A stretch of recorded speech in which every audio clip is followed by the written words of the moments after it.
whatever you buried lives inside of you, and it rots like mold and eats you alive, but it produces all sorts of symptoms to let you know that it's there, whether it be anxiety or angina pectoris or digestive and eliminative trouble or neck pain or back pain, or, if it goes far enough, then the level of shadow and the magnitude of the unconscious programming can reach the point where there's more of you that's against you than for you, and that is mirrored in your immune system, and the immune system begins to eat you, attack you, as though you were an invasive organism. Welcome to the second episode of the Evolve solo series of Living 4D with Paul Chek. This week, Paul shows you how you can develop unshakable emotional balance. And once you've listened to the podcast, join Paul for an Instagram live session to talk about how you can implement all of the tips you just learned into your own life. Listen to the end of the podcast for details about the time and date of the live session. Welcome back to Evolve 2019, my second special edition of Living 4D with Paul Chek. And today we are going to talk about evolving emotionally. Wow, what a topic. I'll tell you, this is one I've been working on my whole life, and I bet you have too. And that's just the way of it. That's how spiritual development is. And we will get into spiritual development later in the series and what that really means. Some of you, I think, already know. If you're a Chek professional, I know you know, especially if you're a holistic lifestyle coach. So in this podcast, we're going to look into what emotions are, how they are created from a top-down and a bottom-up perspective. Top-down means from the mental aspects of ourselves down into our body, and bottom-up means from the physical or physiological aspects of ourself up. And the top-down and the bottom-up influence each other. And we will look into that. We're going to look at what factors we can manage with diet and lifestyle to facilitate emotional evolution. And we will look at the top-down approaches more closely in part 3 on evolving mentally, because a lot of the concepts that I would like to share with you and will share, and that I do share in a much more comprehensive way in Chek Practitioner Training Level 4 and the Holistic Lifestyle Coaching Program, particularly Level 2 and 3, and the Chek 4-Quadrant Coaching Mastery Program, are quite a bit more in depth than I can cover in a podcast, and do require some professional training and some focus and more commitment than I can expect from anybody just listening to a podcast. So to begin with, let's just ask the question, what is emotion? Well, it's actually quite simple when you really get down to it. Emotion means energy in motion. Now, that's not a dictionary definition, but that's actually what emotion is. Because energy, as we experience it, most generally, particularly most always, but there may be some exceptions if you look at it from a physics perspective, comes with information. So wherever there's energy, there is either information contained with the energy, or our interpretation of the experience produces information. For example, if you think of the warmth of the sun just as energy, our body interprets that in many different ways. So if you have been in a winter and have not seen a lot of sun or light, and all of a sudden you have a beautiful sunny day, although it may be just energy you're experiencing from the sun, it produces an emotional response. So we in this case, add the information to the energy through our own interpretation of our experience. Now, there's a variety of dictionaries with various definitions of emotion, but I chose one that I thought was just fine. So emotion from a dictionary definition is a natural instinctive state of mind deriving from one's circumstances, mood, or relationships with others. Now, what's missing in that definition is relationship with oneself or others. A huge amount of the emotions we experience come from our relationship with ourself, our own relationship, our inner dialogue, our perceptions of, our values of, and our judgments of ourselves. So that's an important thing to remember. Now, when we talk about evolution, in part 1, I talked about evolution as something that generally moves from simplicity to complexity. And then I talked about evolution of complexity into what I called second simplicity. So if we look at emotion from that perspective, we're born and we are very simplistic as a child. Our emotions are just expressions of our inner world, our urges, our needs, our instincts. But we haven't really developed the capacity yet for conscious thought that we can attribute a lot of meaning outside of our needs for hunger and warmth and comfort, because we haven't developed an intellect. And we need language to have intellect, because we need language to process the symbology that we use to trade ideas. So, for example, if I say the word cat, you have the symbol C, symbol A, and symbol T coupled together, and it's through our language that we interpret that that is a four-legged creature that likes milk, plays with balls of yarn, eats bird, climbs trees, and goes meow. The child does not have an ego until it begins to emit the word I and or no, at which time it's beginning to differentiate itself from the world. But until then, if a child sees a cat, it actually perceives it as some kind of an extension of itself. Now, we move from the simplicity of the child into progressively more complexity, particularly as we become educated. And that starts even before school. We learn that if we fall, we can get hurt, so we're exposed to gravity. We learn that sharp things can hurt us. We learn that fire can burn us, or hot things can burn us. And we learn a variety of other things, like where the refrigerator is, and when we're tired, and we progressively learn how to express those things to mommy, daddy, and family. And so that's the rudimentary or elementary beginnings of a process that leads to more and more complexity.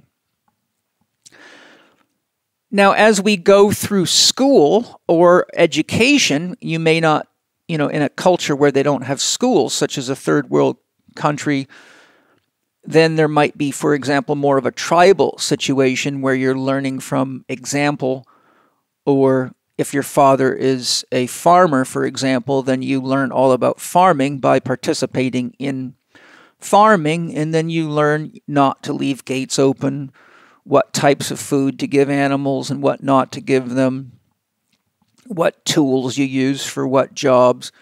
But there's still a process of progressive complexity.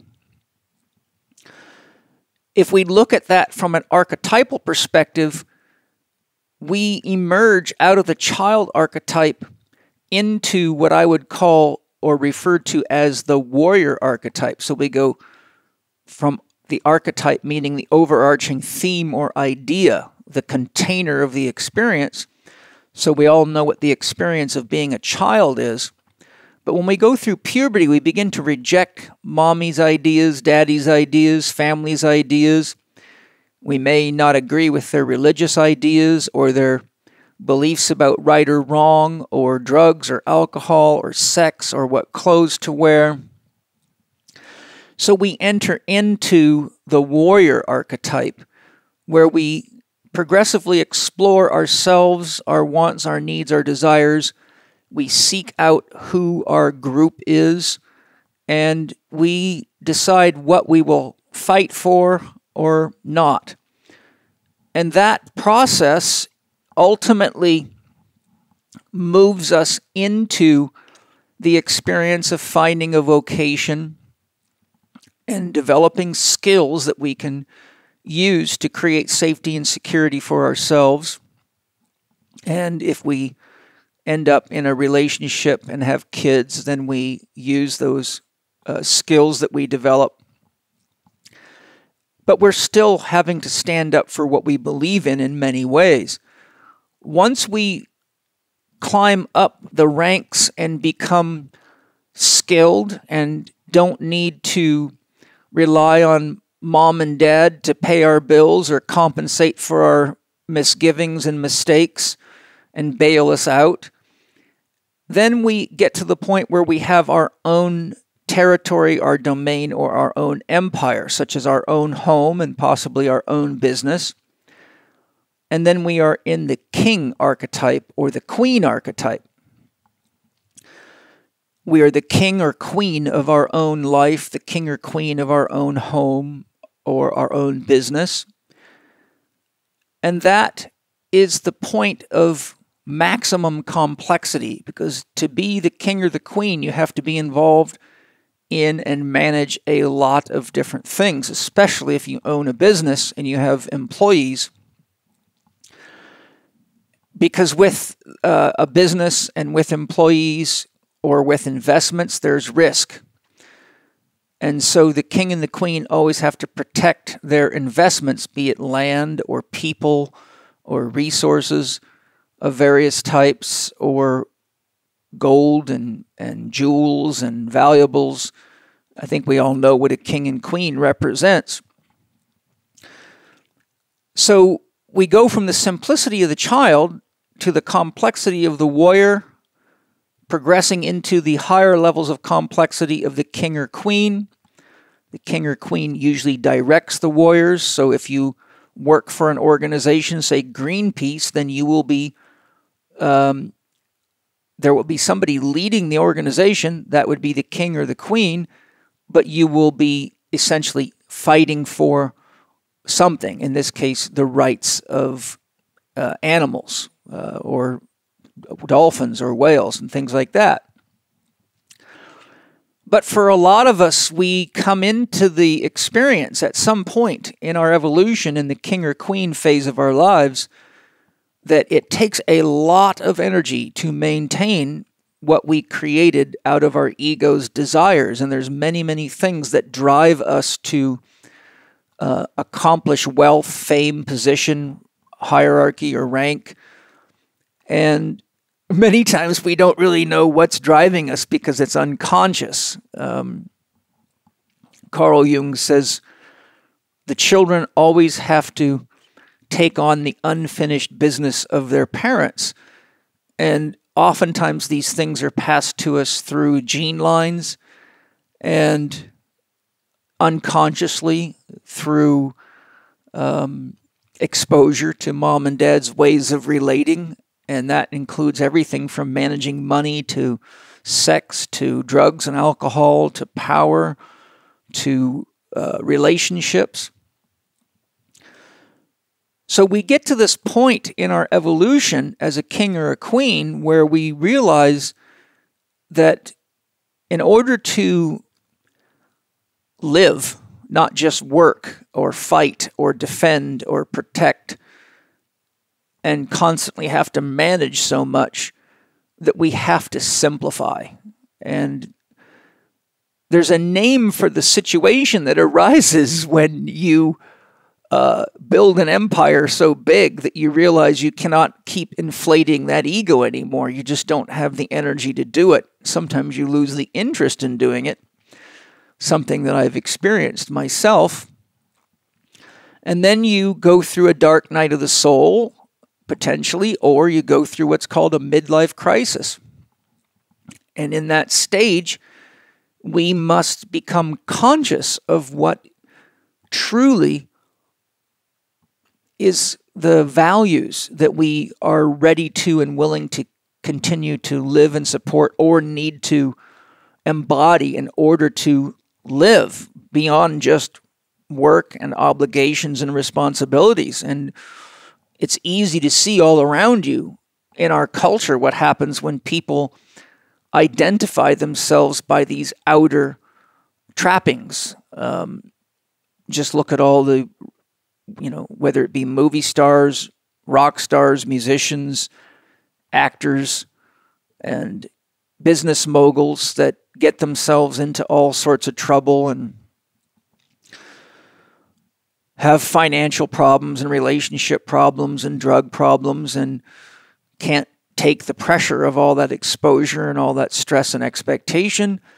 And generally with more recognition and fame and rank comes expectations from your peer group, your society, your culture, depending on how high up that ladder you climb.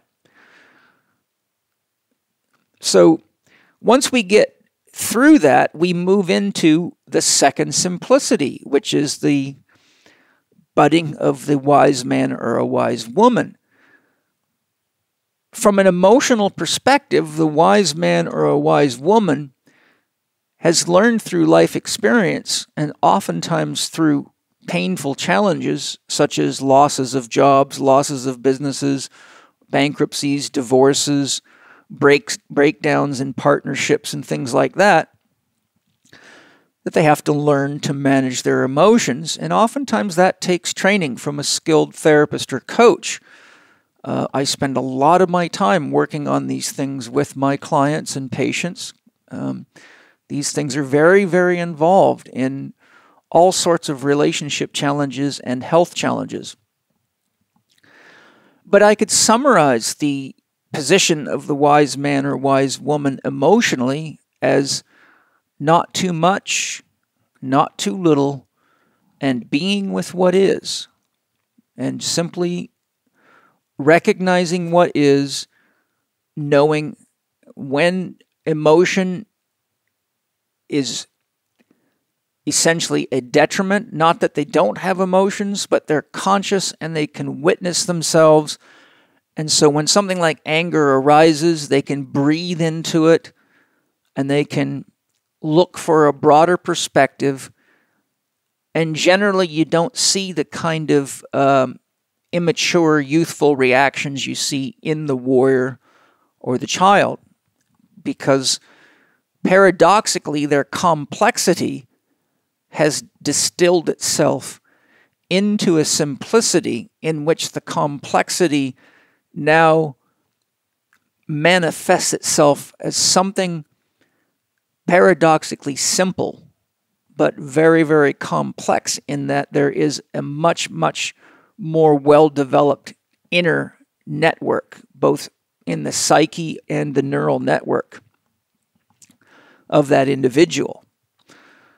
So that's really the journey of emotional evolution, is from the simplicity of the child to the complexity, the growing complexity of the warrior, to the high levels of complexity of the king or the queen, which either leads to a dark night of the soul or a midlife crisis, or the progressive maturation into the wise man or the wise woman that knows what is the right amount of any given emotion so that they can stay present with what is and turn challenges into opportunities. So now if we look at an emotional spectrum, and there's quite a number of books on this out there. There's a variety of authors that cover these issues. So if you just search Amazon for books on emotion or emotional intelligence, you'll find many of them. I have several in my library. But this topic is vast. I mean, I could do a 50-hour program on this, as you can imagine. But if we look at emotions and distill them down into a simplistic but realistic model, we can say that all emotions emanate from two basic states or qualities.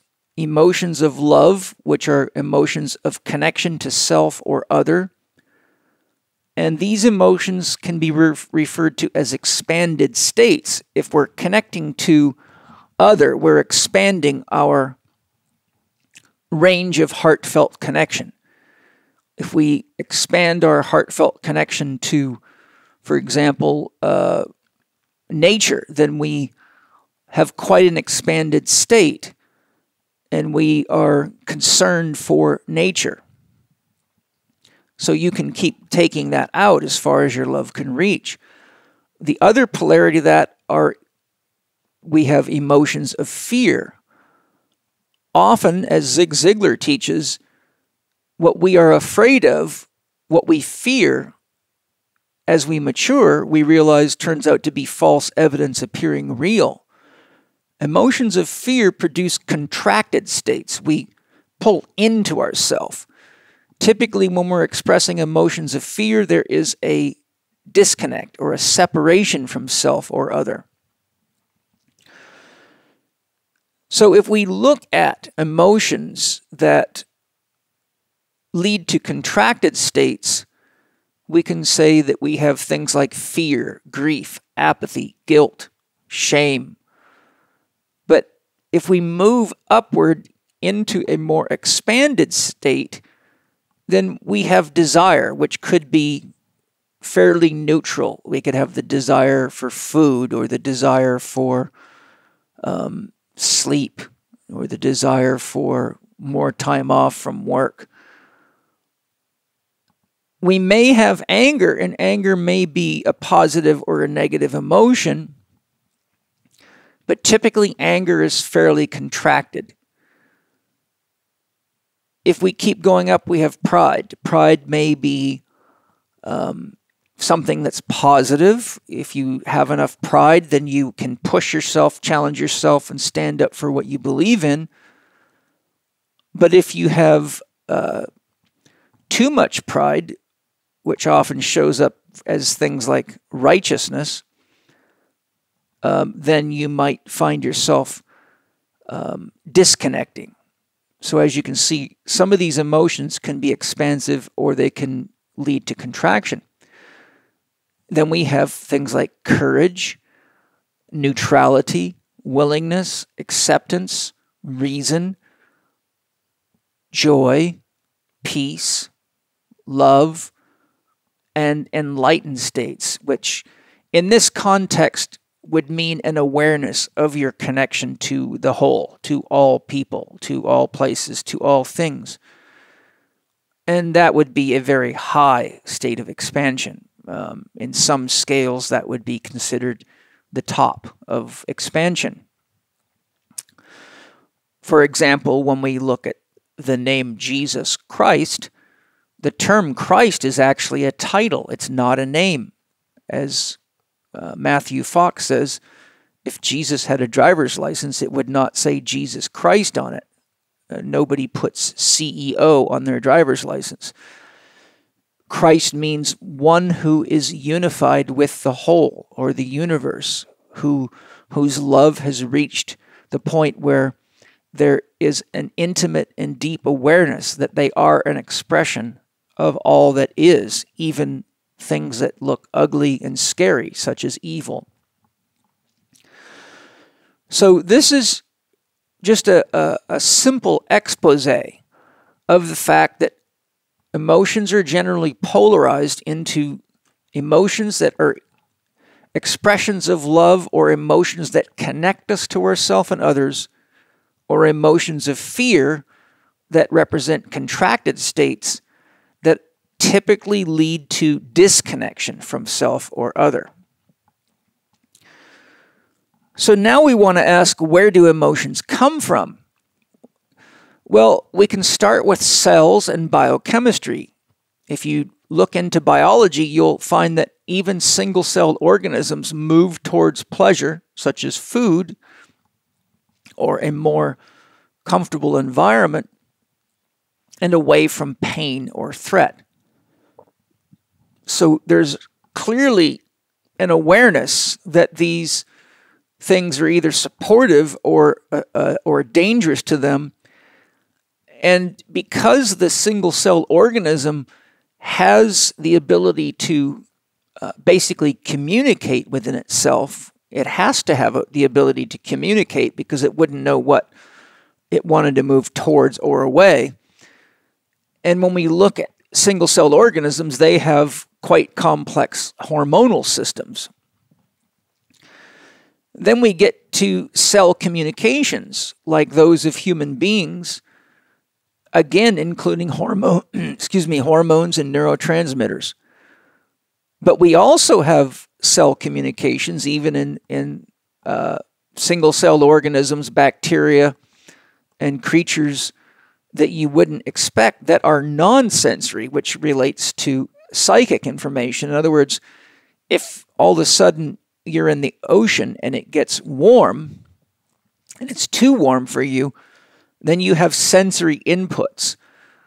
But if you look, for example, at a flock of birds flying, you can see that if you just go on YouTube and you can find, flocks of starlings or huge flocks of birds that make absolutely amazing patterns in the sky as they fly and move very dynamically. Same with schools of fish.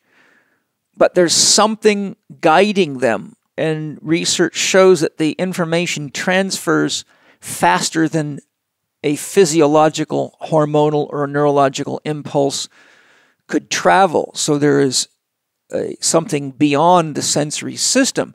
In human beings, we have things like intuition, and we have psi phenomenon, such as telepathy or precognition or ESP or other such modes of connection that are not sensory. They may download into us, and we may have sensory responses. For example, many people have had dreams that they shouldn't get on an airplane or whatever, but those dreams aren't typically manufactured by their bodies. Those dreams are coming from, from the field of mind, which we will talk about. But your body itself is very unlikely to perceive something about the future with regard to airplanes, although if you look at the research on topics like this, all the way down to single-celled organisms, you actually do find that there is an awareness, even in bacteria, that many people wouldn't believe until they saw the research. So it's really hard for me to say objectively how much non-sensory or psychic information is guiding smaller organisms.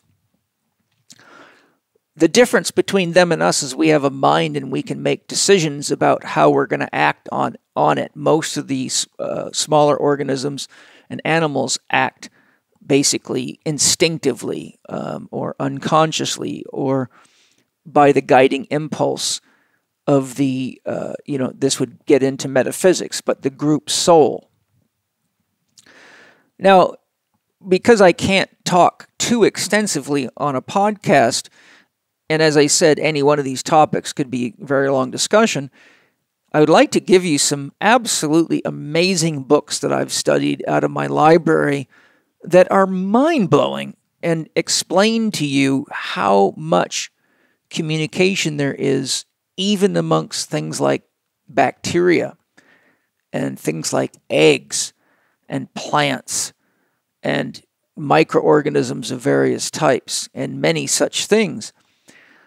So I've chosen 3 books for you. The Secret Life of Nature by Peter Tompkins, and that triggers my memory of another book, The Secret Life of Plants by Peter Tompkins and Christopher Bird, which is excellent.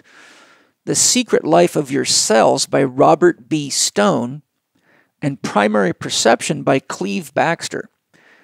And Cleve Backster's experiments are mind-blowing. And I actually had the chance to meet him and take a course with him before he died. Cleve Backster is the man who developed the lie detector test. He is famous for that and taught law enforcement agencies, how to use it. So he was a scientist and a very loving and amazing man that I was just so grateful to get to meet. And it turned out he lived in San Diego and wasn't far from where my institute once was in Encinitas, which was quite a shock. So you can look into these types of things and you'll find nature is much more magical and complex than most of us realize. Now, we can move forward with where emotions come from, and we find that hormonal actions within cells trigger the movement of energy and information. So whenever there is a hormonal action, and we must remember that our nervous system transfers energy and information through neurotransmitters, which are actually a class of hormones. So when it comes to emotion, our hormones and neurotransmitters turn out to be absolutely primary. So when it comes to the issue of hormones and emotion, in the human body, we have 3 primary hormones. And I will describe a little bit about the emotional aspect of each of them. The 3 primary hormones that we all have to have or we will die, and you can reference this too, you can read about this in the Schwarzbein Principle, Schwarzbein Principle, volumes 1 and 2 by Diana Schwarzbein, MD, who is an endocrinologist, and her books are quite good. The 3 primary hormones are insulin, adrenaline, and cortisol. If we don't have enough of those hormones, we will die. She classifies all other hormones as secondary hormones that enhance the quality of life but are not necessary for survival.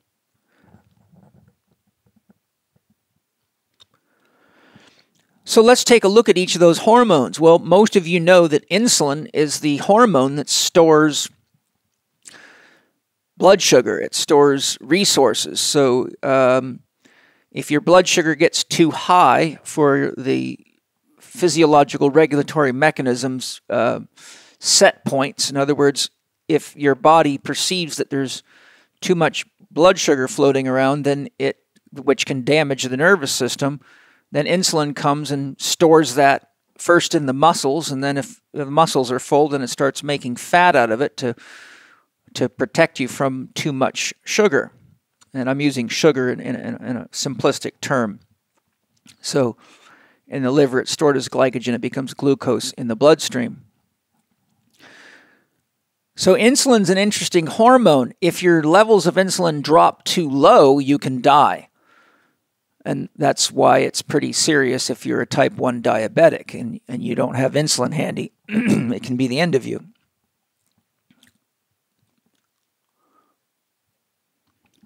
So if we look at insulin from an emotional perspective, I have to go back to the concept that I teach my students. The physical body feeds on food. The emotional body feeds on emotions. And the mental body feeds on thoughts. So that brings up all sorts of possibilities with regard to emotion, but the point I want to make here is when we look at the high levels of people that are overweight and obese, a country like Australia has 62% of its whole population that's either overweight or obese, and we have plenty of that in the United States. England has plenty of it. So it's a rampant issue worldwide. So what we have to ask ourselves is, why do people keep eating when many of them, I don't know what percentage, but a lot of them are certainly getting enough food?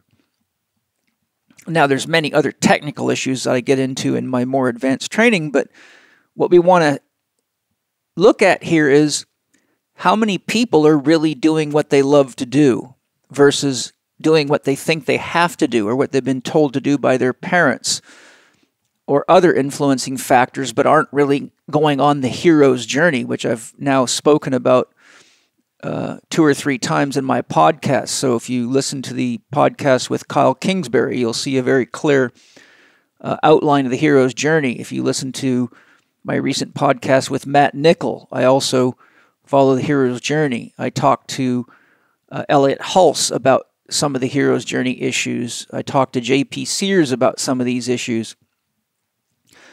If we're not stepping into our own willingness to make something unique out of ourselves and follow our heart and do the things that ultimately create love and connection for us, then we can become emotionally hungry.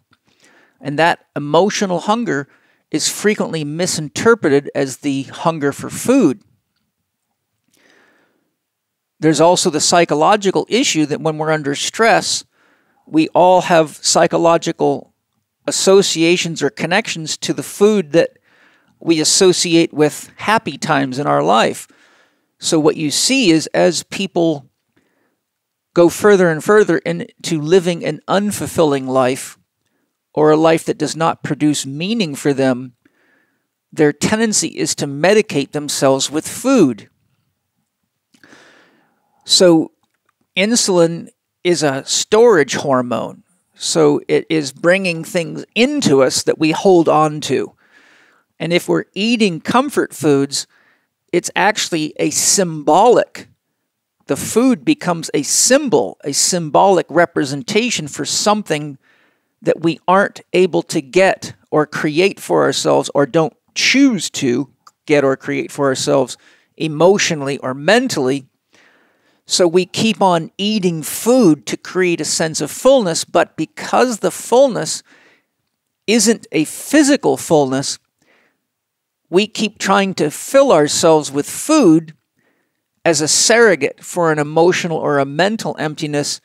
And as you can imagine, that won't work. It's the wrong substance, if you will. So it leads to tremendous stress on the body and ultimately produces disease and even death. If we look at adrenaline, then we see that adrenaline is a key activating hormone. It is is one of the precursors of the release of cortisol. It's a fight or flight hormone. It's highly stimulating to the system. Oftentimes we have adrenaline because we're afraid or we're anxious or we're about to take a test or we're facing some kind of a crisis, or we may have adrenaline because we're very excited. For example, we might be on our way to go skiing and we've got a sort of a pre-release of adrenaline over the excitement of the thrill. In my work, I've worked with a lot of adrenaline junkies, and at times in my life, I was an adrenaline junkie. I've entered the second simplicity stage, so I don't need to prove how fast I can go on a motorcycle, or how high I can jump, or how fast I can drive my car, or sometimes I get a little adrenaline, like in the gym with the young guys, but nothing like I used to. But there's definitely an emotional connection to adrenaline, and that emotional connection links back to those 2 primary classes of emotions. If you're going out for your first date, you may have a lot of adrenaline due to the anticipation, but that can be considered a positive experience. If you're fearful that you don't look good enough or you have a negative disposition or low self-esteem, then that same adrenaline can trigger off fight or flight reactions as opposed to the excitation of connection. So there we can see that adrenaline has a positive emotional signaling or production capacity. Cortisol is another key stress hormone. It's a fight or flight hormone. It's an awakening hormone. It stimulates the reticular activating system, which is the part of your brain that responds to light stimulus. When the sun comes up in the morning and photons hit your skin, you have cells in your skin called cryptochrome cells that deliver photons to the parts of your brain that are involved in both waking your brain up and that are linked to our sense of time. So cortisol can stimulate a variety of emotions. Cortisol is also the chief hormone for cleaning up injuries and controlling inflammation in our body. When we have high cortisol, we have high levels of alertness, high levels of readiness. Cortisol rises with the sun, as I show clearly in diagrams in my book, How to Eat, Move, and Be Healthy. So cortisol can be correlated with positive emotions, such as the joy of exercise or the joy of climbing a mountain, or even the joy of physical, passionate sex could trigger a release of both adrenaline and cortisol. So when we look at cortisol, cortisol can be linked to emotions of fear, a threat, a fight or flight reaction, or it can be linked to emotions of love and joy and connection. So for example, if you love gardening and you're out mixing compost or spreading mulch, you could be very, very busy with a shovel or pitchfork, and that will stimulate the release of cortisol, but that will not be linked in the psyche to a fight or flight reaction or even in the body. Cortisol is a unique hormone because it is both fire-like in its stimulating of thoughts and actions, but it's also water-like in that it controls inflammation. So it has a yang and a yin quality to it, and a lot of that depends on how we're using our body and what our mental emotional state is. So when we have high levels of cortisol or even normal levels of cortisol, it can be very positive, or it can be an indication that our mental emotional disposition is negative and we perceive either an external threat or we become a threat to ourselves, which is behind a lot of autoimmune disorders, of many of which I've worked. But typically when you see an autoimmune disorder, you have someone who's got a conscious or unconscious negative disposition to themselves that's reached the point that the body is now catabolizing, eating itself up. So cortisol is a very, very interesting hormone in that regard, and you can see that there is a lot of potential emotional connections to it. Now, there is a lot of hormones in the body, so I certainly won't even attempt to go through them all, but if you just go on Google Images and type in hormones and emotion, you'll see many charts or diagrams showing, for example, what hormones are involved in the experience of love or fear or various emotions based on different researchers.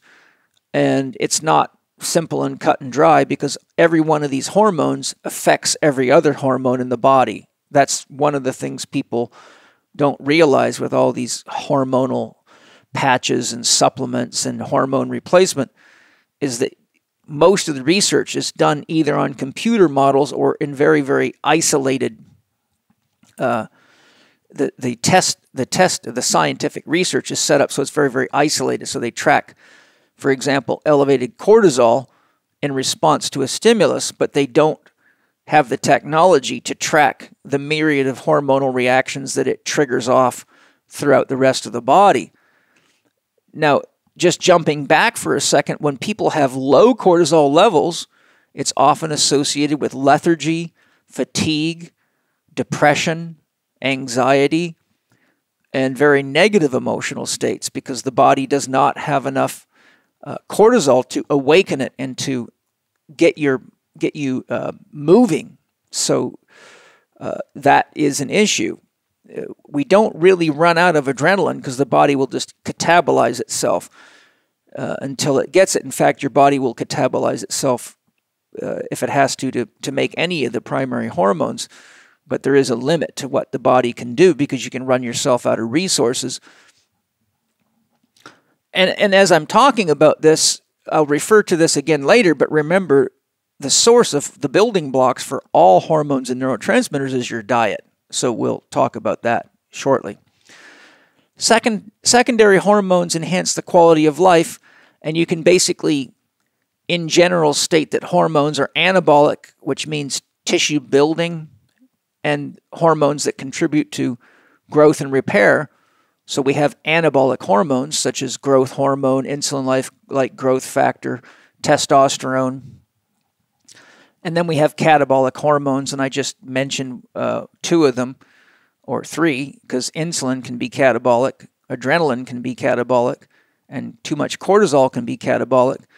In fact, when our insulin levels are too high or too low, research shows that it is one of the most powerful stimulators of the sympathetic nervous system in the fight or flight response, because insulin levels that are too high or too low are a death threat. So we have to realize that there's strong emotional connections to this. If we just look at one secondary hormone, testosterone, testosterone can be, its mental emotional reaction can be summarized very simply. What can I screw? And what can I kill? In fact, there's research studies where they've injected females to bring them up to the average level of testosterone of the typical male, and they they often report that they were horny all the time and were ready to fight at the drop of a hat, and thought, my God, if that's what it's like to be a male, I don't like it. And they've also injected men with female hormones like estrogen, and they found themselves very emotional and crying all the time and, very worried about children and other people's needs, and found it very, very overwhelming. So, when you have high levels of testosterone, you're going to have emotional shifts.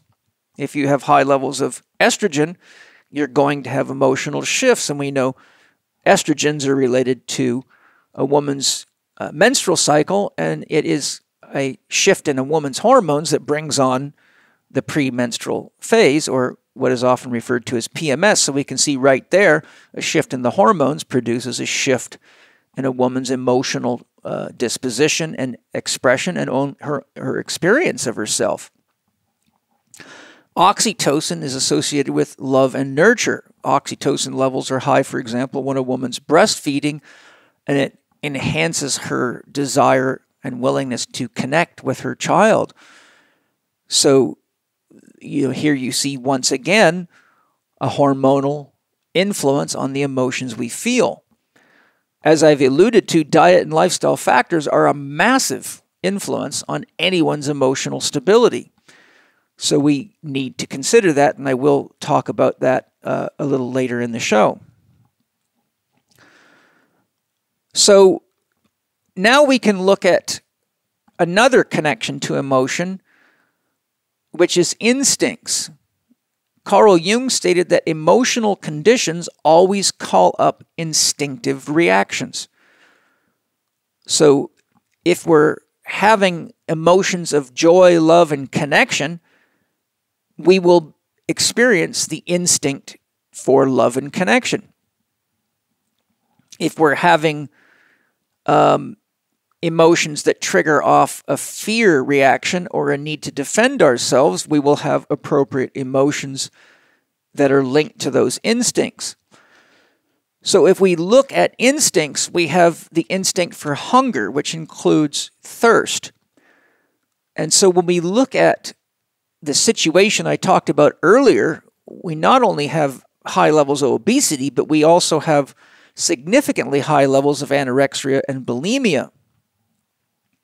My research into anorexia and bulimia brought up some interesting results.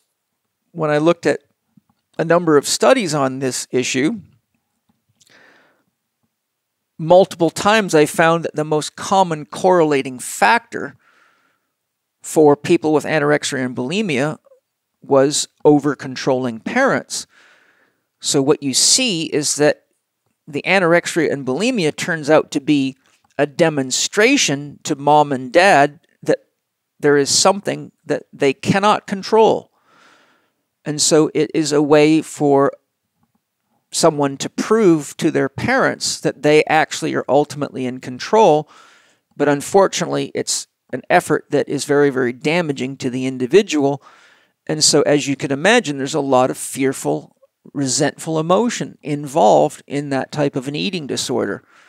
And having worked with many eating disorders, from those that produce overweight and obesity to anorexia and bulimia, I can tell you there is a lot of emotions involved and a lot of emotional frustration and confusion and pain and sadness and loss and guilt and shame and all sorts of things that really throw the physiology into a state of turmoil quite often. And the emotional state is often unstable, and that triggers off mental states that are reflective of that. Another instinct is for sexuality, to have sexual connection and procreation. And so we're pretty familiar with the instincts for sexual desire and procreation. I don't think I need to expand on those, but they come definitely with emotions. Now, if we're not in a healthy mental state, the instinct for sexual intercourse can be negative, such as someone who will rape somebody for sex. So their desire isn't so much for connection out of love. It may be the desire to control or to display power or dominance, or to simply take what they think they can't get through natural means, which usually is linked to a low sense of self-esteem. Then we have the drive for activity or movement, which can be expressed in two ways, physically and psychically. So, for example, if we sit in a chair too long, our body gets uncomfortable and we have the instinct to move. If we sit at a desk too long, we have the instinct to move. Some of you have tried to sleep in and maybe gone to bed on a Friday night after a hard work week and said to yourself, I am going to sleep in till noon tomorrow. I don't even want to move. But by the time 9 o'clock rolls around and the sun's shining through the cracks in the window, you have this instinct to get up and move, to do things. And that instinct produces emotions, the emotion for the desire to connect to nature, to connect to your motorcycle, or to go play baseball, or whatever it might be. And that is an instinct that many people don't listen to. In fact, people have problems listening to their hunger instinct. And it's not just listening, it's interpreting them effectively, because unfortunately we don't have many wise elders to support young people in learning how to interpret their emotions and make meaning out of them. Now, the other drive to activity is psychological, and it links to our innate drive for developing higher states of consciousness. And this rises when our other urges and instincts are satisfied, when we feel safe, we have food, and possibly a partner, and our sexual needs are met. But then we get into, for example, Maslow's hierarchy of self-actualization. And, you can look into the research on consciousness. Ken Wilber goes into this in great detail. There's a great book called Streams of Wisdom by Dustin DiPerna that very well documents our natural evolution through higher structure stages of consciousness. Now, for those of you listening, that is not light reading, and most of Ken Wilber's work is not light reading. So though I'm mentioning books, just be warned, a lot of my books are not books that you find floating around on coffee tables and things like that. They require a fair bit of knowledge to even understand. But if you want a very good book on the development of consciousness, then Streams of Wisdom by Dustin DiPerna is excellent. Then we have a reflexive instinct, such as the maternal urge or group behaviors. So, for example, when you see the wave at a football game, people spontaneously know when it's time to stand up. They can feel it, just like birds and fish in formation. We also have the instinct for creativity. There's all sorts of research, and even animals have instincts for creativity and adornment. It's also part of our desire to attract a mate. You see it in birds, for example. If you look at the male peacock, he is very, very beautiful. The female peacock really looks quite plain Jane in comparison to the male peacock. So you see, right down to our very biological drives and genes, we have this creative instinct. Then we have the instinct for love and connection. Now, really what I'm driving at here, and I hope it's obvious, all of these instincts are connected to emotions, which is why Jung said emotional conditions always call up instinctive reactions. So if our instinct is to run for our life because we're in a confrontation, there will be emotions associated. If our instinct is to move toward that beautiful creature over at the other side of the room at a party, then we are having an instinct for our sex or procreation urge, for example. Now, when we look at consciousness again, Jung identified 4 functions of consciousness, which are thinking, feeling, sensation, and intuition. All 4 of these work together, and I will show you how they link to emotion shortly. In summary, sensation shows us what is. So if you touch a rock, you know it is hard. If you touch something cold, you feel coldness. If you touch something sharp, you feel sharpness. So when you say it is sharp or it is hard, thinking lets us recognize its meaning. This sharp knife can be used to cut things. Feeling tells us something's value, and we'll expand on that. Intuition points to its possibilities beyond the immediate facts, or what we can perceive through intellect, sensation, and feeling alone. Feeling informs us through feeling tones of the value of things, and feeling tones are expressed as emotions. So when we look at our values, we are looking at things such as, what quality of food will I eat? So you might be like me and be in an airport and go, wow, there is not a single thing in this airport I can eat that is in alignment with my values on food, and I don't like spending money to support corporations that are destroying the planet by raising poisonous, toxic food. So there you can see there's might be feelings or emotions of frustration. Or, I've gone through the security line more times than I want to count and had my beautiful organic food taken away, either because the volume was too high or there was a little bit too much fat in there, which they classified as a liquid. One time I had my wife, we were in Denmark, and my wife found an organic butcher, and he made me some special frogois, because they usually put gluten in frogois as a binder. Frogois is duck liver pate, for those of you not familiar with the term. And so I got this beautiful, probably half pound of frogois, which cost us $150. And most of you know the consistency of a pate. It's kind of thick.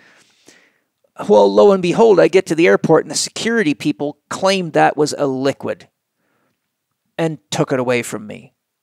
And I said to the security people, well, one of you should take this home and eat it. That's $150 of organic frogois. Please don't throw it away. And they looked at me like I was some kind of moron and tossed it in the trash. So there you go. I had values being trespassed, which came with emotions of frustration, disappointment, anger, all of which I had to curb, because if I really said how I felt and acted in ways that are congruent with those feelings and emotions, I may not have ever made it to the airplane. And my wife can tell you many interesting stories about Paul Chek getting stuff taken away and having very stern talks and educating people as to the silliness and things like cops showing up to diffuse it because people basically perceive me as a threat.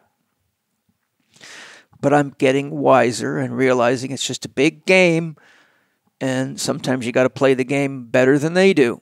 So now I'm more hip to how to play that game, and I haven't had food taken away from me in quite a while. So now let's look more at this top-down, bottom-up concept.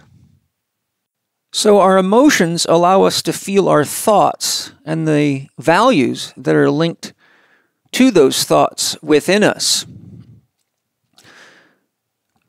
Now, to sort of give an example so it might be easier to make this connection, if you're standing in line at a grocery store and there's 10 people in front of you and you've been waiting for 10 or 15 minutes and you're maybe 2 people away, and somebody runs and jumps right in front of you as the person in front of you steps forward because the person that just finished has moved out of the way at the check stand, you're very likely to get irritated. I know I have in times that's happened to me.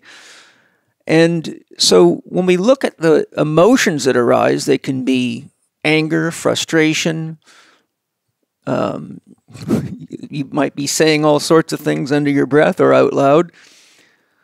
But when we look at what triggers those emotions, it's, at least in the West, we wait in lines because we take our turn. But for example, I've had this happen probably 3 or 4 times with Asian people.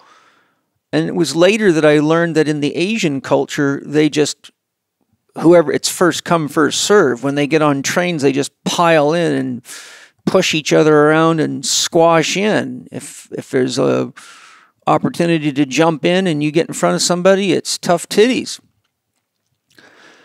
So you can see there's a cultural difference. In other words, if you were an Asian person from that culture and someone jumped in front of you, well, then you'd just probably be frustrated at yourself for being too slow. If someone cuts you off in traffic, you're going to have that kind of a reaction. And you're going to have a value associated with that. It might be your belief in your perception of the rules of or the laws of driving, yet, you know, there's a gray area there. Maybe there was a car length and a half between you and the next person, and that 19-year-old that just cut in front of you thought that was just fair and square. But you might think cutting in front of someone without at least 3 cars gap is dangerous. So the key take-home point in this regard is that whenever you have emotions rise up, and you can do this with negative because we have a bias toward negativity because the brain focuses on a perceived threat much more than how tasty the birthday cake is, because nobody ever died of a birthday cake, then just look at what is the value that's being trespassed within your own perception or own judgment of the situation. You know, an example for me is I have 2 wives. So many people have all sorts of crooked emotions about that and give me all sorts of titles, from cult leader to hippie to you name it. So what's happening is they're operating from their own value system. We could call that a Christian system of ethics or values. We could call it a puritanical value system. Whatever you want to call it, but you see it's just their own perception of their own values.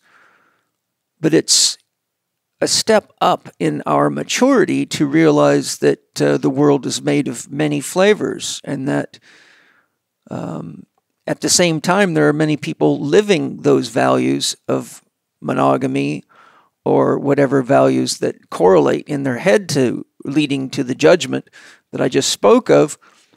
But you must ask yourself how many of those people are unhappy and are doing it because they think they have to get to heaven, or because they're going to burn in hell if they don't, or because they're afraid to be honest about their feelings because they may have to deal with social criticism. So when you start looking into your own values and your own judgments and ask yourself, is this working for me? Is it creating happiness in my life? Is it helping me stay connected to other people, other places, other things, or the world? Which we'll talk about more in our podcast on spiritual evolution. The sad part of it is, as I'll allude to shortly, we often fight over things that we ourselves don't really want. If you look at the tarot, the first card in tarot is 0, the Fool, and the Fool is the person that people often criticize because he's walking around with a lampshade on his head or dancing naked in the rain. But it's only later in their life that they realize what was upsetting about that person is that they were free. They were having fun. And so their anger is projected out toward that person, the Fool. But with deeper introspection, they realize it's jealousy or frustration with themselves for not living true to their heart. And so growing up is really about being brave enough to question your own thoughts and ask, is this judgment I'm making really true? Is it connecting me to life and expanding the sphere of my people, my tribe, my space? Or is it one of those constricting emotions based on fear? There's a lot of growth opportunity for all of us. I study a lot of great spiritual masters and teachers, and even the Dalai Lama admits that he still works on these things. So it's not wise to think you're going to get to some endpoint and be an enlightened Buddha that just floats around free of these challenges, because that's just a fantasy. But getting clear within yourself how you want to live and experience life, and whether you want to live in your head or in your heart, and being brave enough to be the change that you'd love to see in the world, that's true emotional evolution. Our dominant thoughts and thought patterns stem from our beliefs. Those beliefs may be conscious, but most of them are unconscious. It's important to remember that the ego structure really only contains about 5% of your total consciousness. So when you look at what's unconscious, it's massive. The subconscious, which deals with your body, your DNA, and the functions of your cells and biological systems, according to Bruce Lipton, has a processing power 4 million times greater than our conscious mind. But then if you go deeper than that and say, well, what is it that's guiding and directing not only our body, but nature itself? Well, you get into the unconscious, which is very, very powerful and highly creative. So when we go into our own personal unconscious and look at our program beliefs, well, then you see the kind of beliefs I'm talking about. You shouldn't cut in front of me in line. You should be married to one person till death do you part. So we can look at a program belief like that and then observe what's factual. And what's factual is the average marriage today worldwide only lasts 2.5 years. And the average person is married 3 times in their lifetime. And researchers say that it took the first 2 marriages to figure out who you are and what you really need as a partner. So, do we burn in hell because we're being human and figuring ourselves out and figuring out what really nourishes us and getting clear on who we want to be with to live that way? Or, how do we choose to handle a situation like that? The shadow is, in psychology, the shadow is a term that describes all the things that we have repressed or denied about ourselves, or even about other people, or about life, that we aren't ready or willing to deal with, because if we do, somehow it's going to diminish our sense of self. So what happens is, whatever you buried lives inside of you, and it rots like mold and eats you alive, but it produces all sorts of symptoms to let you know that it's there, whether it be anxiety or angina pectoris, or digestive and eliminative trouble, or neck pain or back pain, or, if it goes far enough, then the level of shadow and the magnitude of the unconscious programming can reach the point where there's more of you that's against you than for you, and that is mirrored in your immune system, and the immune system begins to eat you, attack you, as though you were an invasive organism. And so that's a very, very common challenge we have today. In psychology, there is a term called projection, which means we project these judgments out onto other people. And instead of realizing that the judgment that we're projecting out is really a judgment that is our own, then we have a predicament. It's not hard to find cases, for example, where somebody of acclaim, a political leader or a teacher or a Catholic priest, is found at anti-gay rallies bashing gays, but then, sure enough, a few months or a year later, all of a sudden you read in the headlines that they came out of the closet, and people who have stood next to them shoulder to shoulder are in shock because they've been out beating the drum of anti-gays and anti-transsexuals or any anti-anything that doesn't fit the consensus norm. But there's an example of projection, their own judgment and their own fear and their own pain toward what lives inside of themselves is projected out so that they don't have to confront it directly. And that leads to a lot of emotion and a lot of pain and turmoil in relationships, and it makes the world narrower and narrower and narrower and more constricted and more tight. And that constriction is mirrored inside of someone's body. A person like that has high blood pressure because their arteries and veins are constricted. They have often got constipation because they're anal retentive. They're, when you hold things inside yourself like that, they get compressed. And if you get compression inside of you at a psychic level, it mirrors itself in the physical level. So you have to compress the physical symbolic contents of the psychic state. So there's an old saying, so-and-so's got their ass in a knot, and that really means that they're constricting themselves due to their own value judgments and pains and projections that are largely driven by programmed beliefs and behaviors and unconscious beliefs and behaviors, because they have not evaluated those honestly and asked, is it really true? How do I feel when I think such thoughts, as Byron Katie would say?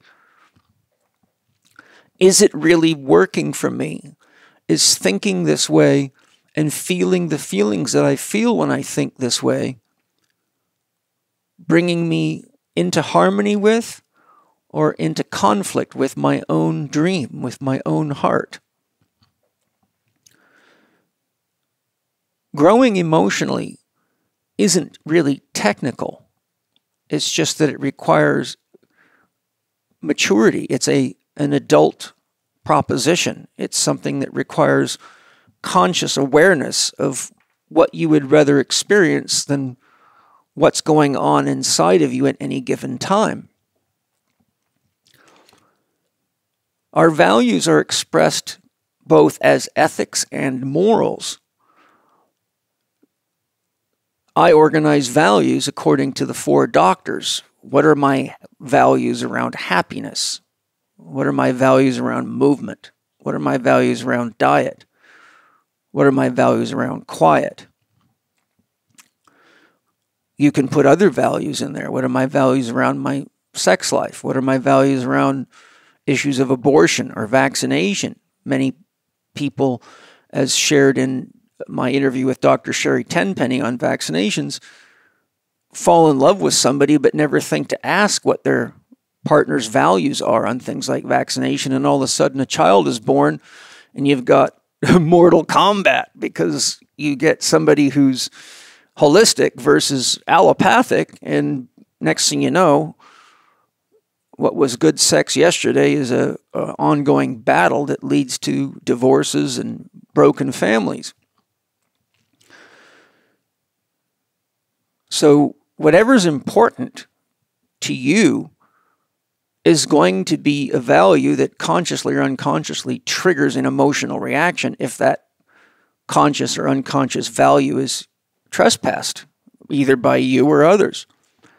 Ethics are codes of conduct, but they may not be moral. When I was a soldier in the military, we had a soldier's manual that was about 400 and something pages thick, and we had to memorize it because it was the ethical code based on the military and its injunctions as to what was right to do in a battlefield. What do you do when you capture somebody? Who do you kill and who do you not kill? But that's not a moral code. Morals, by definition, are codes of conduct that are life-affirmative. We need ethics to run a business, for example. We need to open the doors on time. We need to support people in finding what they're looking for. We need to have a return policy. Those things generally are there to help the flow of energy. Values and ethics and morals are all psychic guiding structures that guide the flow of psychic energy that moves into the physical reality, and how that energy flows, regard to our perception, determines whether we have emotions of connection or emotions of fear and disconnection. 4 doctor values, such as what am I willing to put into my body, are morals because those are life affirmative. If you put garbage into your body, then you're a fool to be frustrated that your body's not doing well, or your mind. And in a minute, we'll get into the emotional aspect of that. Now, when it comes to our instincts, they're not just biological. Carl Jung showed that they're also archetypal, and I will get more into that when we get into the section of the mind. But for those of you that are familiar with chakras, your chakras operate on frequencies, and there's massive amounts of research. Again, if you look at the book, The Encyclopedia of Subtle Energy Anatomy by Cynthia Dale, it's very comprehensive and complete and loaded with up-to-date science. If you look at Science and Human Transformation by William A. Tiller, you'll get an extremely complex scientific view of these things. But if we look at the chakras, they can be seen as a rainbow bridge. The frequencies of the chakras follow the tone scale. So you have 7 of them in the Hindu system, down at the base of your spine and down the energy comes out through your pelvic floor. You have the root chakra, which is about issues of safety and security, tribal association, and wanting to belong. And the color is red, and the tone is do. So you have a harmony of light frequencies and sound frequencies because there's multiple octaves in each of these chakras. So you go red do, orange re, yellow mi, green fa, blue so, indigo la, violet ti, and that's the octave of our human perception. And our sensory systems are quite narrow compared to what's really going on.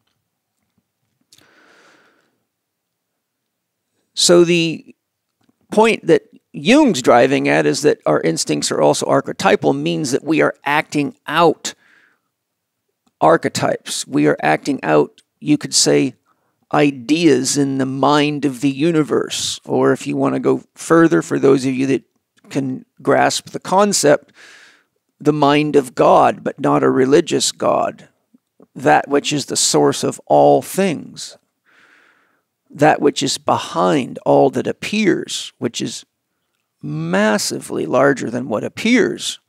When you consider matter, and all things matter are only about 4% of what they can find in the universe, then we're only seeing a tiny little display. We're seeing the froth on the beer. We're not seeing the jug. So when we realize we're in a divine play, or a divine comedy, if you read Dante, or a divine dance, we all have the ability when we wake up to be a co-creator. And being a co-creator starts right within ourselves and realizing that we can use the painful negative emotions as an awakening. Pain always quickens consciousness. That's one of the functions of it. So I created a term many years ago to describe to my students and patients how their pain was coming to give them a message, and I call the pain teacher. When the pain teacher arrives, don't drug it, don't ignore it, pay very close attention, because your soul is giving you an opportunity for increased consciousness, for increased awareness, and for more freedom through the power of choice. That doesn't mean you have to like somebody that's being a certain way to you that's triggering negative emotions, but let's say you work right next to a person like that and they're driving you crazy and you're angry and grumpy all the time. Well, a year goes by and you realize all that anger is poison, but you've been drinking the poison expecting that person next to you to die. But it's a mature proposition to flip the coin and say, now that I've identified everything I don't like about this person, what are some of the things that I do like? That's growing up. And when you grow up, you can recognize when children and adult bodies are around, and instead of getting all upset, you can see the 5-year-old or the 6-year-old or the 8-year-old, or in some cases the 2-year-old. If you act from that place, from a more realistic proposition of what's right in front of you, you calm down inside.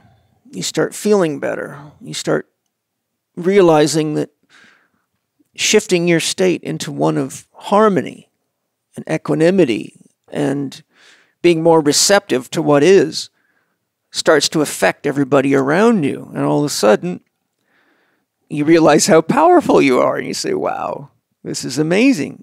It's important to remember the greatest teacher is the silent teacher, the one who leads by example but doesn't have to run around yakety-yakking. The greatest lover is the silent lover. When you're really in love, you don't have to say anything.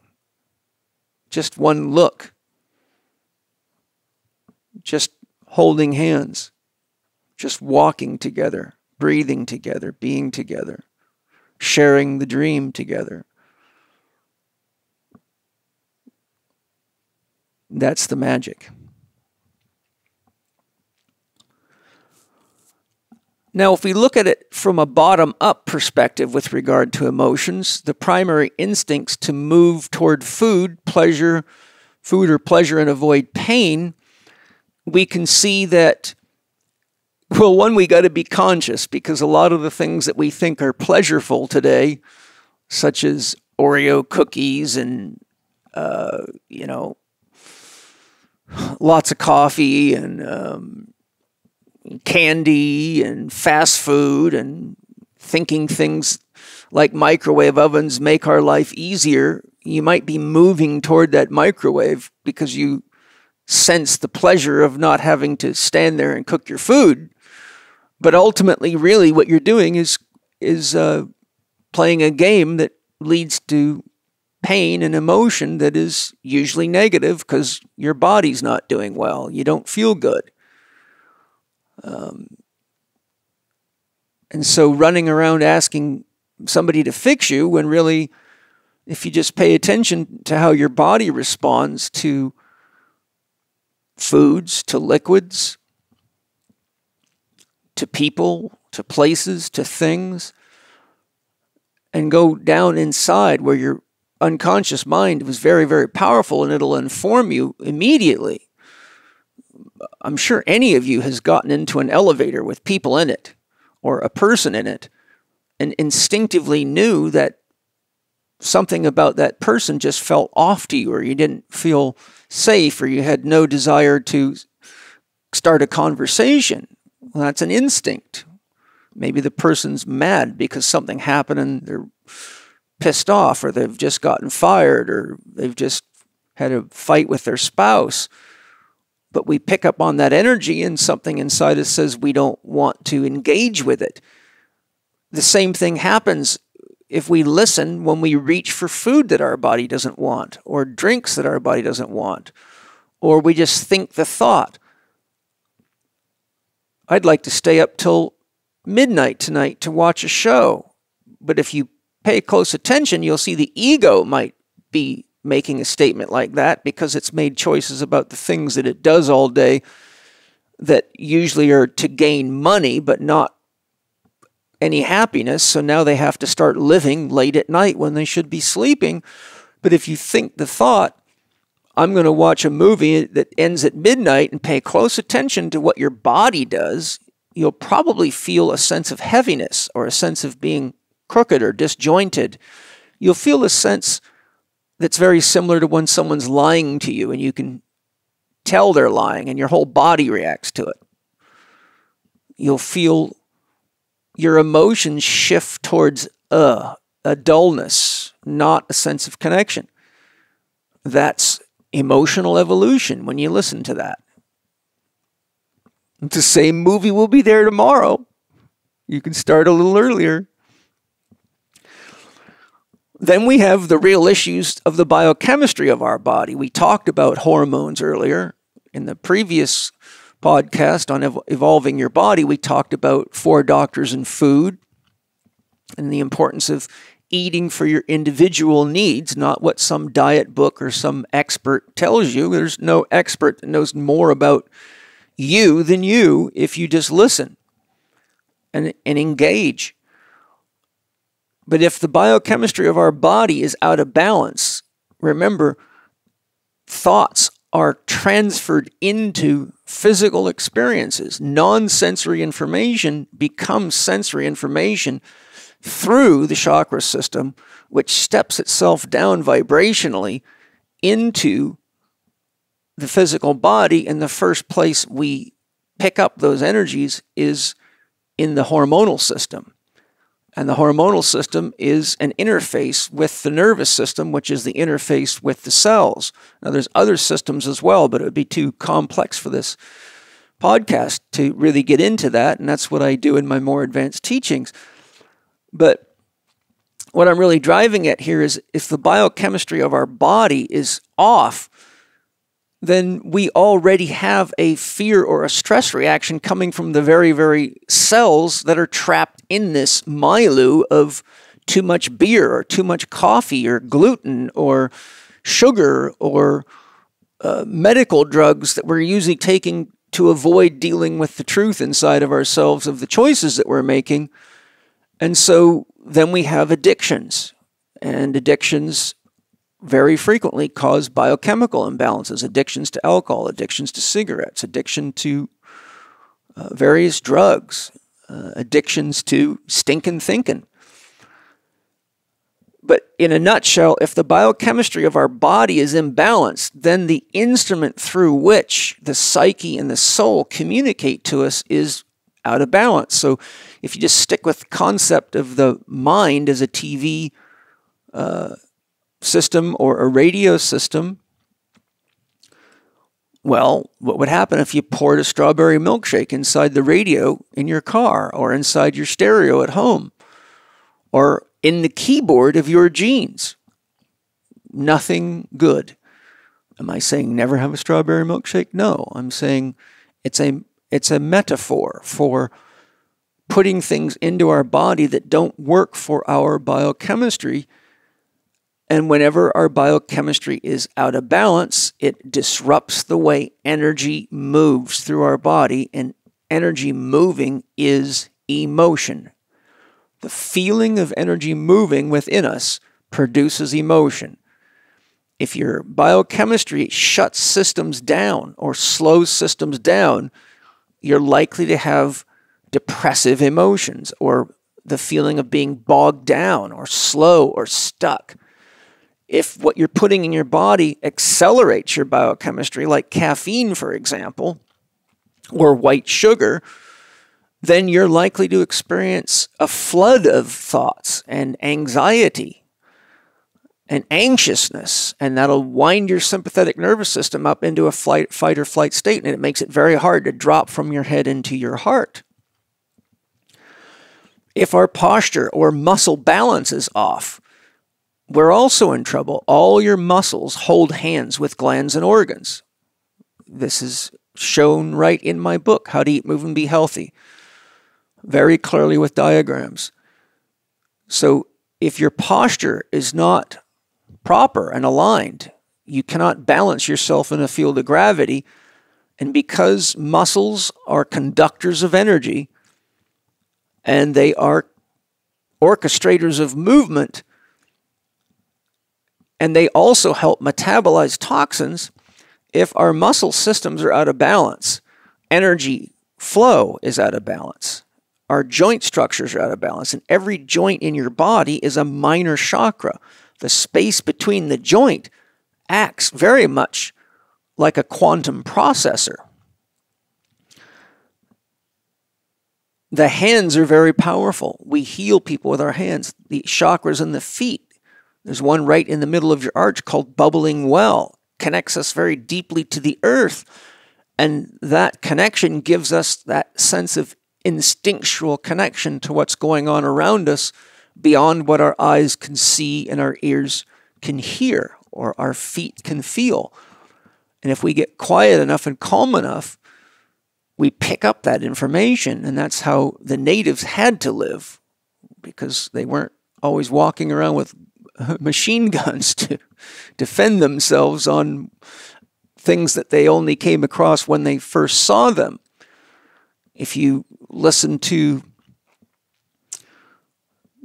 interviews with soldiers from wartime situations like Vietnam, for example, many of them describe that in the jungle they would have an innate sense of when trouble was near, and they couldn't consciously know how they knew, but if they acted on that instinct, it kept them alive. That's going out of the ego and being connected to what's in the environment.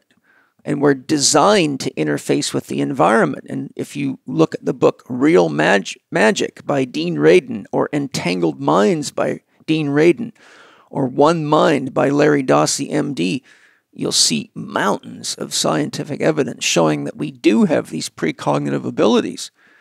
And we even can have precognitive emotions.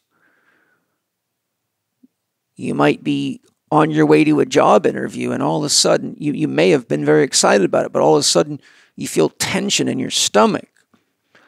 Well, it could be that your psyche is telling you this is not the right job for you. It might pay you lots of money, but you may not enjoy the people you're working with, and it may not be what you're really here to do. So the prostitute archetype may be speaking to you and saying, do you really want to work for money at the cost of your heart?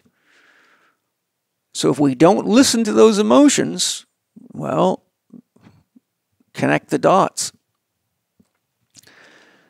The health of our organs and our emotional responses have been mapped for thousands of years. In fact, in Chinese medicine, they talk about this quite extensively.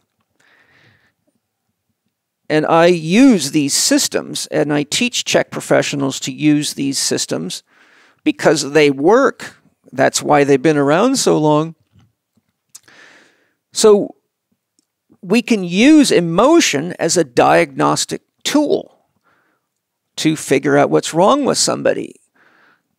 In Chinese medicine and Taoism, we have the elements: earth, water, fire, air, and metal.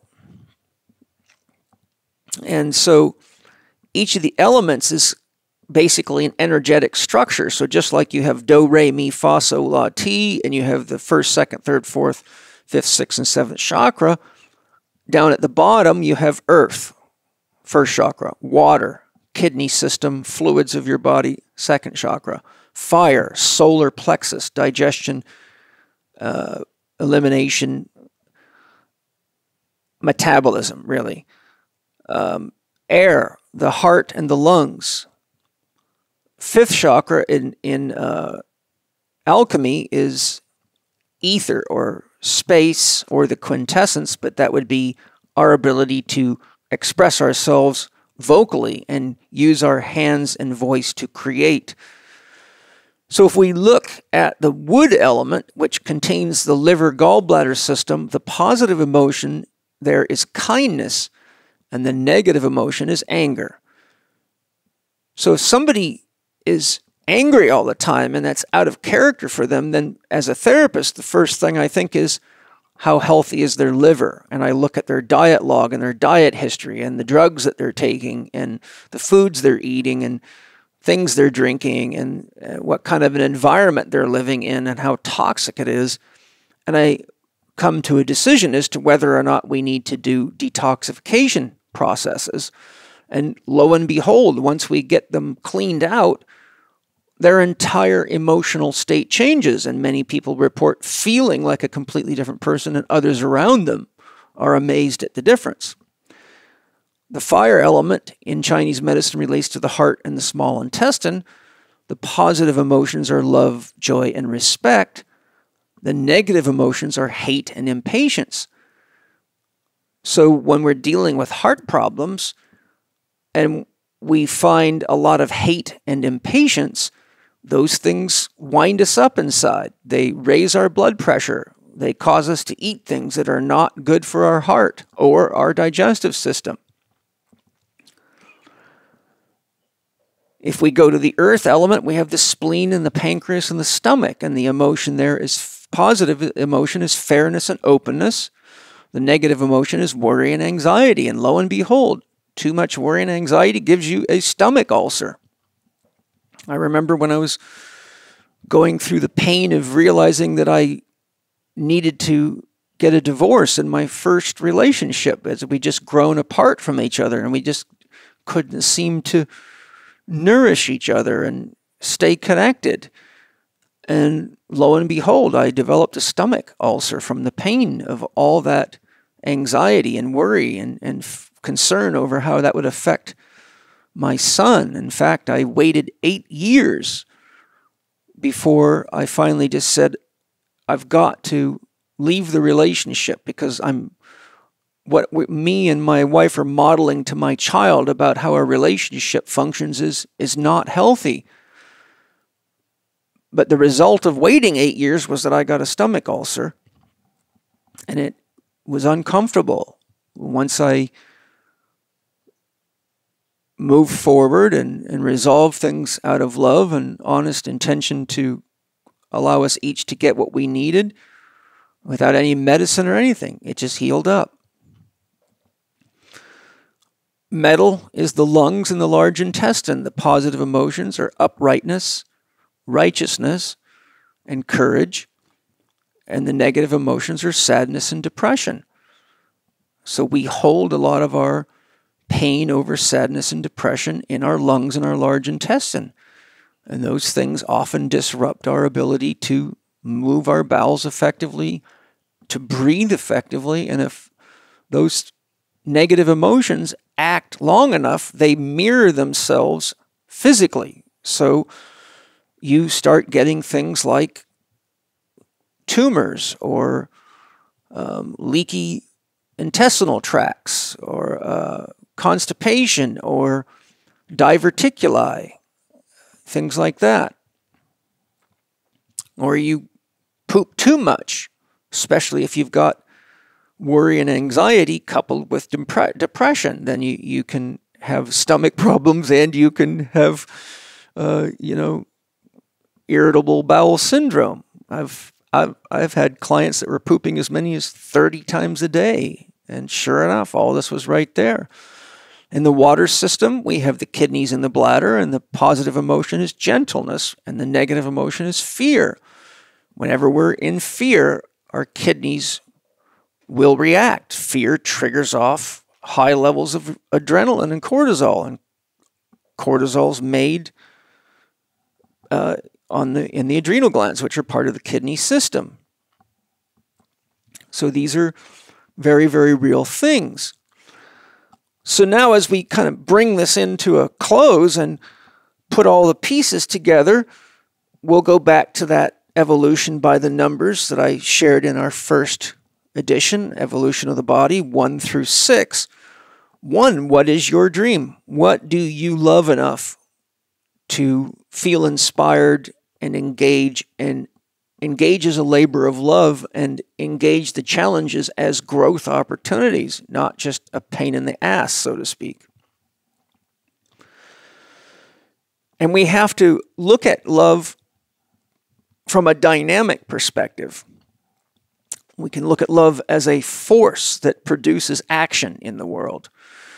So in my system, I've categorized love into 4 polarities, the most violent of which is sex and violence love, which in our child development, we go through sex and violence love not because anyone's being violent to us, but because we fall and we touch things that are hot and we get cut and we have challenging experiences like pulling the whiskers of a cat and getting scratched, or poking a dog in the eye and it biting or nipping us, or worse. But then we also have sex and violence love where we use sexual intercourse in negative ways, or leverage sex, or are provocative with people that leads to challenges in the workplace and in schools and everything else.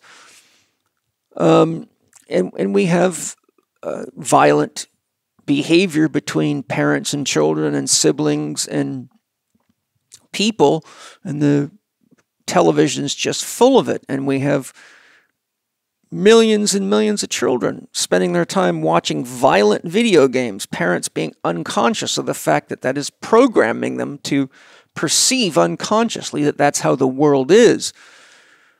And if you look at the research of Joseph Chilton Pearce and his book, The Biology of Transcendence, and people like Dr. Daniel Siegel and Dr. Keith Witt and many others, Rudolf Steiner, they all show very clearly that when we expose children to these kinds of things, it sets them up for a lot of inner turmoil and confusion. And Joseph Chilton Pearce shows that when a child is exposed to too much violence and harsh emotion, it literally rewires their brain into defense mode, and the frontal lobe, the part of ourselves that helps us think outside of the box, actually is diminished in size, and even shows pictures.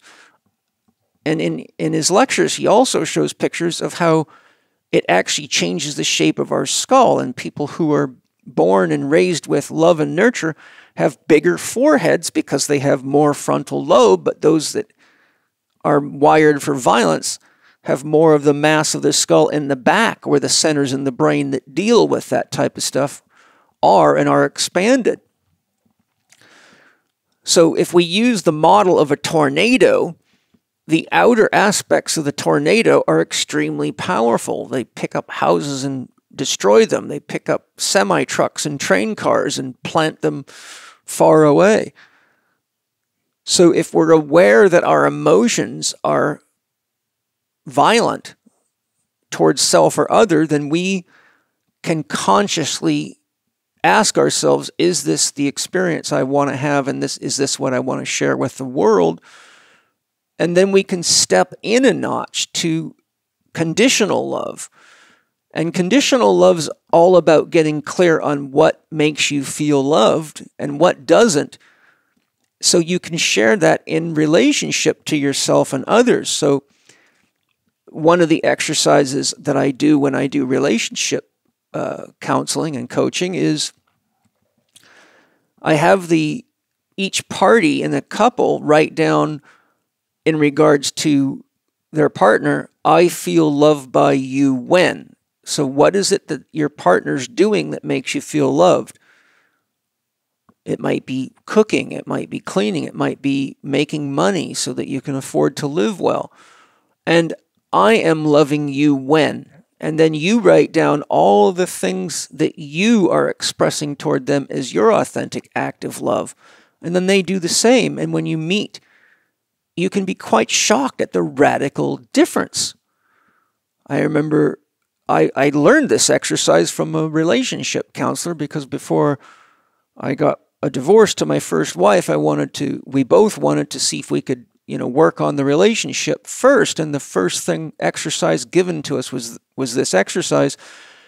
And then when I sat down with my wife, one of the shocking things for me, remember I was a young man back then, we got to, my first son was born when I just turned 18. Sue and I were together from the time we were 16. So for me as a male, making love to her and giving her orgasms was an act of love. It was my honest effort to not only engage my own sexual needs, but to make sure that she enjoyed it. And when she shared her list, I didn't see anything to do with sex on there, and I was a bit shocked. And I said, "Well, Sue, don't you feel loved when we're having sex?" And she said, "No, I don't. I feel like it's something that I have to do so that I'm paraphrasing because it's been a long time, so there's less tension in the relationship. But the things that made her feel loved is when I came home from work early and ate dinner with her and Paul Jr. instead of working late, or spent time playing with Paul Jr., or sat and watched a TV show with her and focused on being with them, not on the next article or the next project."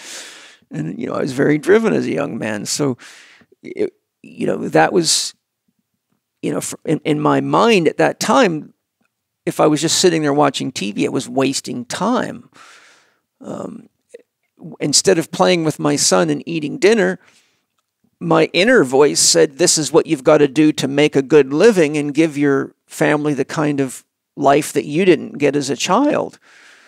So it wasn't that either of us was wrong. It was just that we had different love languages and we didn't realize it. So imagine all the emotions that got triggered when we thought we were loving the other person and they did not respond in ways that were reciprocating love. It gets confusing and painful and creates anxiety and sadness, and often goes south with criticism and judgments and things that are just not healthy. And as we mature, we get to a point where we realize that we can see all the challenges we work through all around us. And then we have empathy and compassion. So now we take one step closer to the center of the tornado and things are much calmer there. because now we're in the zone of empathetic and compassionate love. And that means empathy means to feel the other, and compassion means to understand the other. And it's very hard to have empathetic and compassionate love until you have enough life experiences to really realize what it feels like to be in pain or go through a divorce or lose a job or have someone in your family die. But all of us can access empathetic and compassionate love. For example, a lot of us, if we were driving down the road and saw a dog run across the street and get hit, we would have tremendous empathy. And we would have compassion for the owner because we may have lost our own pet before. And that's a very, very powerful high form of love. And the first place to apply that is with ourselves. Have empathy. In nonviolent communication, Marshall Rosenberg often teaches that the first person you have to give empathy to when you're triggered is yourself. And giving empathy means to connect to. And if we give empathy to ourselves, then we calm and we come toward the center and we have something to share with others. And from that place of empathy, it's easier to express compassion. When we step into the middle of the tornado, it's dead still. All around you is this massive, massive, powerful vortex of destruction. But in the center, we reach unconditional love. The central axis, where there's perfect stillness. And in Taoism, that's the place of Wei Wu Wei, which means action, non-action. It means that's the axle, that's the center point. That's where nothing's happening, but everything's happening. In that place, we're connected to all of it. We are linked to all of it, yet we are not caught in any of it. Unconditional love's very, very hard for us to give, because if you say, I love you, my dear son, unconditionally, you've directed it toward one person, and that is not unconditional in the broader sense of the word. But if we open our heart and love the world or people or even our son or our daughter unconditionally, it means we love without attachment to the outcome. It doesn't mean they're going to be a good little boy or a good little girl because we're loving them unconditionally. It means that when they're not a good little boy or a good little girl, we have empathy and compassion. We seek to understand. We act in ways that we would want them to emulate. And our love is unconditional. It means we're with them on the journey of life, for better or for worse. That's true companionship, true partnership, and that's the highest form of love, and it takes a lot of authentic spiritual development to bring ourselves more and more into the center of the tornado of life. When it comes to evolving ourselves emotionally, we have to remember the three key essentials of psychological health. And I learned about these three key essentials from a book that you wouldn't expect to find it in. It's called Esoteric Physiology by Dennis Chek, who is an initiate and teacher of Rudolf Steiner's teachings. But lo and behold, if you just pay attention to what these three things are, you will see they are essential to psychological health. And our psychological health, just like our physical or physiological health, is essential to our emotional stability, our emotional capacity, and our emotional evolution.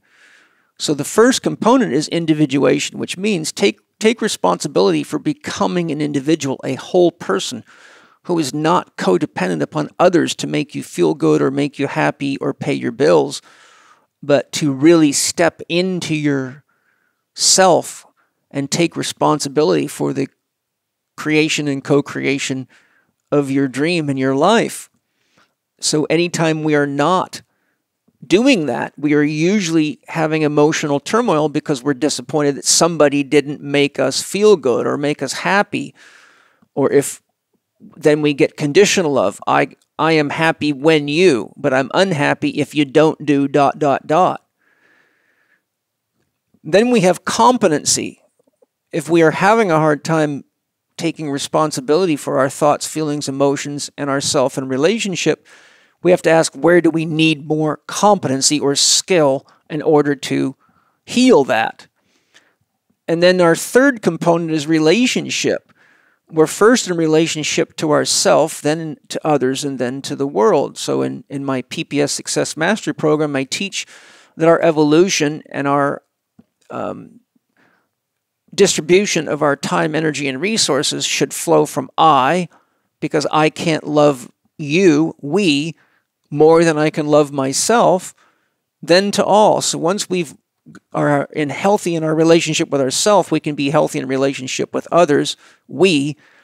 And then when we have healthy relationships with others or in partnerships, then we can do a lot for the world, all. Relationships are more complicated because now you have two shadows meeting each other. And as Jung says, the children are tasked with the unfinished business of their parents. And we all have that, no matter who we are. So when we come into relationship with people, especially intimate relationships, even personal relationships, friendships, and business relationships, we come into contact with the unfinished business of that person's parents' life, and they come into contact with ours, and like attracts like, and opposites attract. So we attract people into our life that are like us, but opposites attract. Males attract females. People that are good at accounting but not good at figuring out how their car works attract people into their lives that are good at what they're not good at. That's what I call the lock and key fit in PPS Success Mastery training. So we have this opportunity to really learn and grow, and our emotions get triggered. And if you're with me, then you realize it's time to look at what value was triggered or what instinct that you're not listening to. And if you had listened to, you wouldn't have chosen that partner or that relationship, or you'd have been more aware that that's their value, but it doesn't have to be yours. Then we have to look at balancing the 4 doctors and 6 foundation principles, and that leads us to choices, the optimal choice, the suboptimal choice, which, as I shared in the previous podcast, is the one that may work for you, but not others that are on your dream team or in partnership with you. Or you need to call a timeout when emotions are getting hot, because you realize you're getting more and more disconnected, which means emotions are switching from love to emotions of fear or contraction. And then just be brave enough to say, can we revisit this when I feel like I can stay connected to you and act in ways that are productive in our relationship. Some people just love to fight, so they'll just follow you and go at you, but you have to be brave enough to just not talk anymore and do what you got to do to create safety and security for yourself before you light the relationship on fire. And when those things keep happening, it means there's an issue of competency. There's a lack of emotional self-management skill. And there's plenty of great books on that.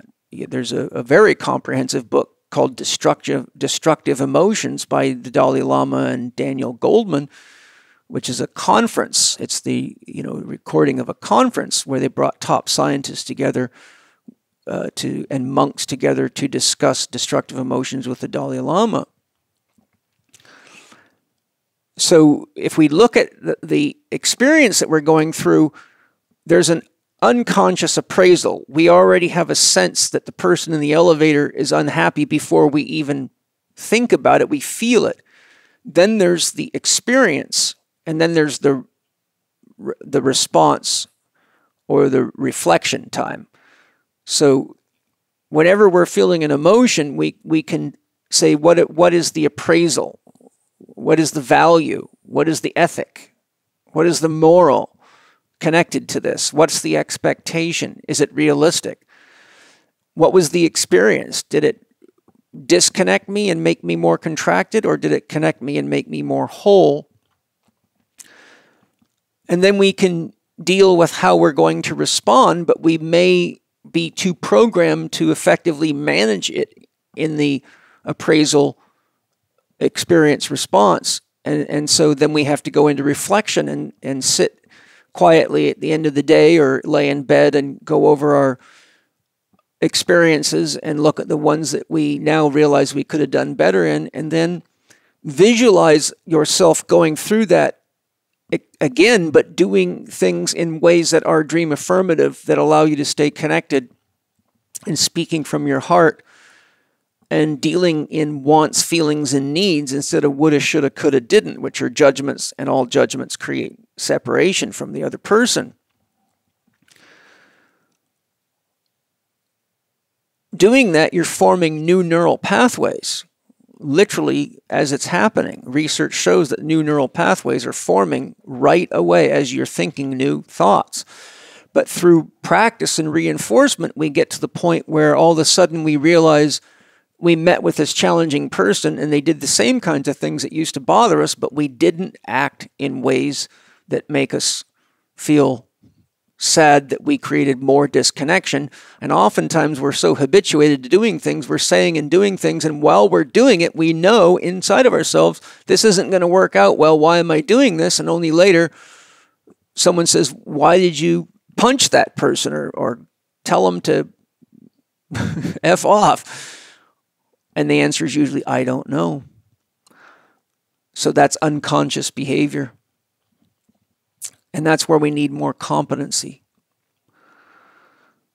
So remember, Dr. Happiness is the domain of getting clear on what is happy making for you. As we shared, I think, in my podcast with Angie, my partner, my wife, and son of Mana, mother of my son, Mana, a shaman typically asks you a few key questions if you come to them with a challenge. One, when did you stop enjoying stories? 2, when did you stop singing? 3, when did you stop enjoying being alone with yourself? If we're not alone with ourselves, we never get to know ourselves. And when did you lose your sense of the magic, mystery, and awe for life? So when we look at the fact that if we give ourselves permission to create and or enjoy stories, to sing more, to dance more, and to be honest about how much time we need to be with ourselves so we have something to share in relationship, then we are getting clear on what is happy making for us, and we're learning how to make happiness. Then when we get clear what diet is happy making for us and how much rest we need to stay in a more sustainable state of happiness, and how much movement we need to keep our bodies healthy, vital, and our hormonal system healthy, then we're really practicing emotional evolution. Then when we get to number 5, the 5 program design factors, how is my use of time triggering challenging emotions? How is my use of my energy or the activities I'm engaging in triggering positive or negative emotions? Am I saying yes when my inner self says no? Remember, until you have values, you have no way to distinguish how to say no. And your yes has no value until you learn to say no. So if we listen to our heart and our inner self for our willingness before we say yes or no, then we find ourselves in less turbulent waters emotionally. Then we look at our finances. Are we using money in ways that are producing stress for us? Are we trying to medicate our need for time and a better management of energy and our conscious use of willingness, or our 4 doctors or our 6 foundation principles, by buying things and trying to make ourselves feel better with cars and toys and a new iPhone and another video game and that kind of stuff? Because you can devolve emotionally by mismanaging finances, and I've watched it happen countless times. When you consider that research shows that the average American is 2 paychecks from bankruptcy, you can see why people are triggered all the time, and the ego structure, which focuses on threats, is wound up. And then how are we using our resources, our physical, emotional, and mental resources, And is it creating what we want? So we finish with 6, nutrition. I've talked about that. Hydration. Remember, only 1% dehydration can lead to significant psychological disorders. So there you have anxiety, depression, and all sorts of problems. And sleep. There is no better medicine than sleep. And most of us know that we get crabby and hard to get along with when we're not getting enough sleep. Watch a child that doesn't get enough sleep and they'll mirror back to you exactly what adults look like. They just have suits and ties on and cut you off in traffic and go shoot people at shopping malls when they're lacking sleep and don't have their 4 doctors in place and 6 foundation principles and are using dangerous medical drugs to cover up the symptoms and kill the messenger or the pain teacher. Then we go to yang expression, breathing, thinking, and movement.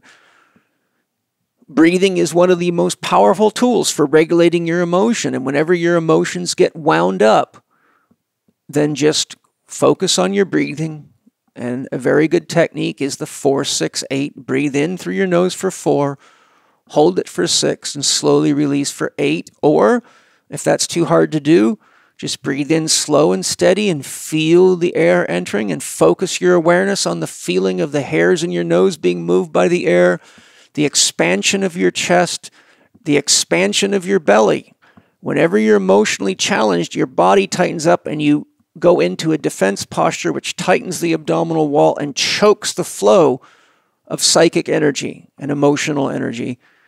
So as we breathe and practice expanding into the string I talked about previously in the first episode of this series, we find that our emotions start to move with the breath.